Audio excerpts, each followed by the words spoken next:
Bonjour, mon nom est Stéphane Fontaine de l'équipe Sophie et Stéphane Remax du quartier. Aujourd'hui, on va vous donner 3 trucs et conseils pour bien réussir un flip sans faire un flop, bien sûr. Pour en parler, mon invité est un ami, collègue, François Routier de chez Remax du quartier. Dis-moi François, comment ça va? Ça va super bien, Stéphane. Tout d'abord, François, parle-nous un peu de cette propriété. Oui, bien Stéphane, cette propriété comprend 3 chambres à coucher, un salon, une cuisine, une salle à manger, un garage, une piscine et un foyer, avec un terrain de presque 18 000 pieds carrés. Parfait, parfait, François. Donc, entrons dans le vif du sujet. Premier truc que tu nous suggères avant de se lancer de ce projet. Donc oui, Stéphane. Bon, tout d'abord, il faut vérifier l'état global de la propriété afin de s'assurer du coût des travaux. Et aussi, il faut s'assurer également d'investir aux bons endroits. Oui, tout à fait, François. Et si vous n'êtes pas à l'aise, vous pouvez toujours faire affaire avec un entrepreneur général, surtout lors des premiers flips. Donc, François, allons à l'intérieur pour le deuxième conseil. Parfait, allons-y Stéphane. Mon deuxième conseil, c'est d'évaluer la valeur marchande comparable d'une propriété comme celle-ci, évidemment en tenant compte de la remise à neuf et du marché actuel. Oui, d'autant plus on sait à quel point l'immobilier a fait un bond extraordinaire ces temps-ci. Nous voilà déjà au troisième et non le moindre truc et astuce pour bien réussir son flip. Quel est-il, François? Donc, mon troisième conseil est de respecter le budget et d'éviter de tomber dans les pièges de vouloir trop en faire. Comme par exemple, changer des choses qui n'ont pas besoin d'être changées et éviter le plus possible de toucher à la structure si elle est bonne, évidemment. Ah, tout à fait. En réno, on a tendance à toujours en mettre un peu plus, ce qui fait grimper la facture assez rapidement.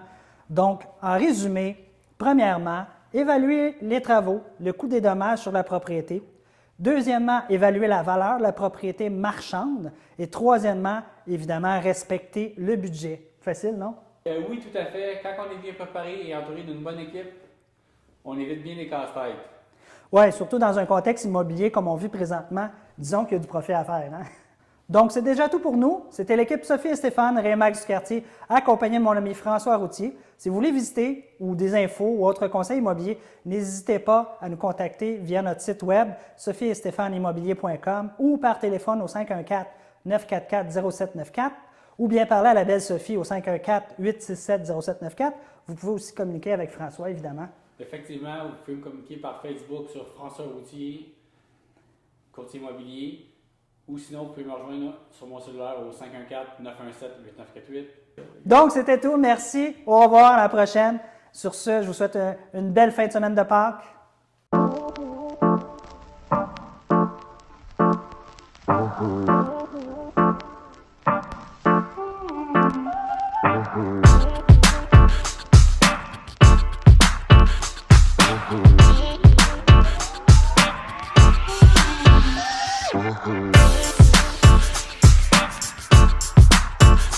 Mais là, je suis pas sûr.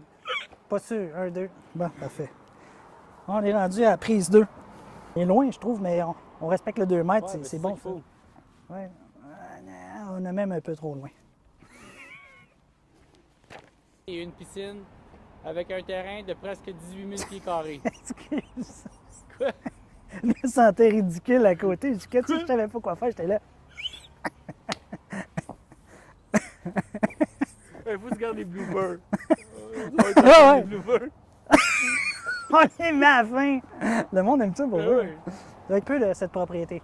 Oui, donc Stéphane, cette propriété comprend 3 chambres. Est-ce que je suis ricaneux? On va prendre la première, elle était bonne. Elle était bonne.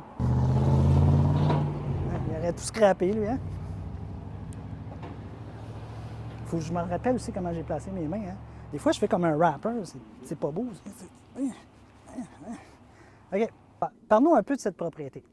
Oui, Stéphane. Donc, cette propriété comprend 3 chambres à coucher, une piscine, un foyer, un salon, une salle à manger, une cuisine, et puis une salle de bain, un garage.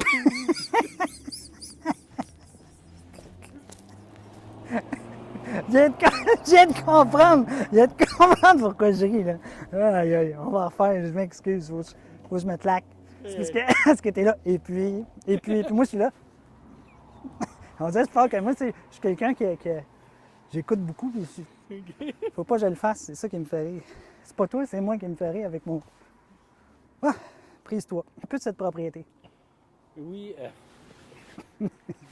Dis-moi non. Non, tabarnak! Il n'en est pas question, grand! C'est carré. Parfait.